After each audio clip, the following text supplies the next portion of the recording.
L'économie tunisienne, durant cette période, a connu une évolution notable. Les agrégats macroéconomiques sont tous positifs. Si nous regardons la production, la répartition et le modèle de société, nous trouvons que, sur le plan de la production par exemple, dans les années 86, le PIB s'est levé à 7 160. Aujourd'hui, c'est 50 325. Il a été multiplié par 7. Si nous trouvons le revenu par tête d'habitant, qui était de 845, aujourd'hui, c'est autour de 8400, 1500. C'est quasiment donc une multiplication par 6. Ce qui veut dire que les structures de l'économie ont été modifiées durant cette période. Il y a eu diversification de la base de l'économie tunisienne. L'importance relative de l'activité des services, de l'industrie, du bâtiment, du tourisme et de l'agriculture. La part relative de ces différentes branches a été radicalement modifiée. L'économie tunisienne s'est inscrite dans un modèle de développement basé sur l'exportation. C'est une économie ouverte. Le taux de couverture, le taux d'ouverture sur l'extérieur, avoisine 87%. L'investissement privé qui n'enregistrait que 47% dans les années 86-87, il est autour de 62% à peu près maintenant. Donc un changement radical. L'État s'est dessaisi des activités de production au profit du secteur privé plus dynamique et générateur de richesses et créateur de valeur. Ce qui veut dire qu'il y a eu responsabilisation des agents économiques, modification de l'appareil de production. La part de l'économie de savoir a atteint 23,8% du PIB. Donc nous sommes en face d'une économie moderne. Ce qui veut dire que l'appareil de production a été modernisé par le programme de mise à niveau au niveau des entreprises. Plus de 3000 entreprises maintenant ont bénéficié de ce programme. Ce qui veut dire qu'on devrait leur donner la compétitivité nécessaire pour qu'elles puissent soutenir la compétitivité internationale. D'autant plus que le modèle de développement est basé sur l'exportation. Par ailleurs, le pays a été ouvert sur l'extérieur, notamment l'implantation d'investisseurs étrangers en Tunisie. Le nombre d'entreprises dans les années 86-87, c'était de 402. Aujourd'hui, c'est 2945. Je vous laisse calculer la part. C'est multiplié par 7 aussi. Ce chiffre de 7 est quasiment magique. Partout. On a multiplié par 7 le revenu, on a multiplié par 7 la production, le nombre d'entreprises.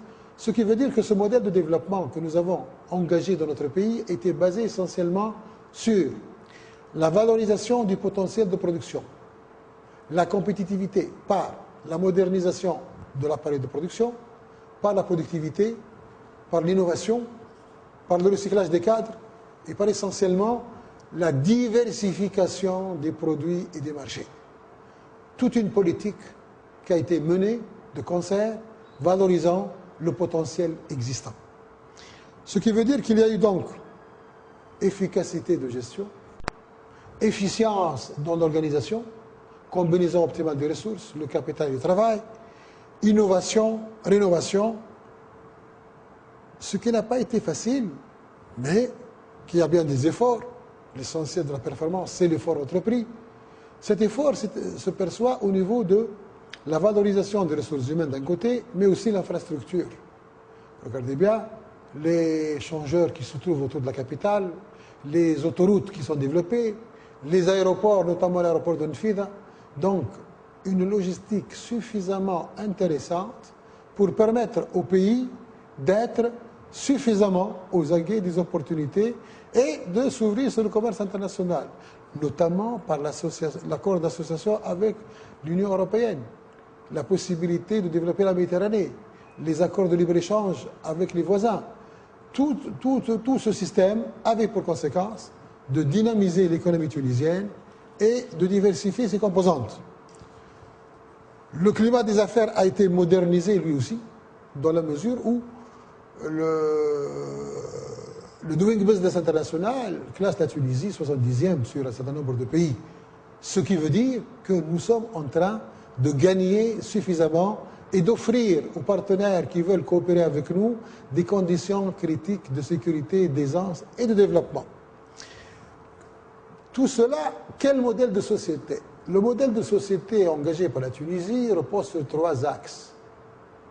Le travail en tant que facteur essentiel de valorisation de potentiel, de création de richesse et de reconnaissance de mérite. Le savoir en tant que facteur essentiel d'intégration dans l'économie mondiale. Et la solidarité, puisque la fierté d'appartenir à une entité vivable, viable, génératrice de différentiels pour tout un chacun. Donc c'est de la valeur institutionnelle qui a été créée pour l'ensemble du pays. La société tunisienne est une société ancrée dans son identité, mais ouverte sur l'ère du temps. C'est dire que nous sommes une société tolérante. Nous sommes une société qui conditionne le comportement par l'intégration dans un ensemble. Ce qui veut dire que tout le système qui a été fait jusqu'à présent montre que nous avons investi dans l'éducation. Nous avons 370 000 étudiants sur 10 millions d'habitants, donc 3,7%. Nous avons aussi engagé une société où il y a des transferts sociaux. 20% du PIB transferts sociaux. C'est un surplus de revenus à toutes les couches de la population. La classe moyenne est très développée, 75%. 80% de la population détient sa maison, ou est propriétaire de sa maison. Dans tout état de cause, nous voulons dire que, bon an, mal an, en définitive, l'économie tunisienne est une économie ouverte sur l'extérieur. Elle a bénéficié de beaucoup d'efforts, elle est attirante pour l'ensemble des investisseurs et c'est un pays digne d'intérêt.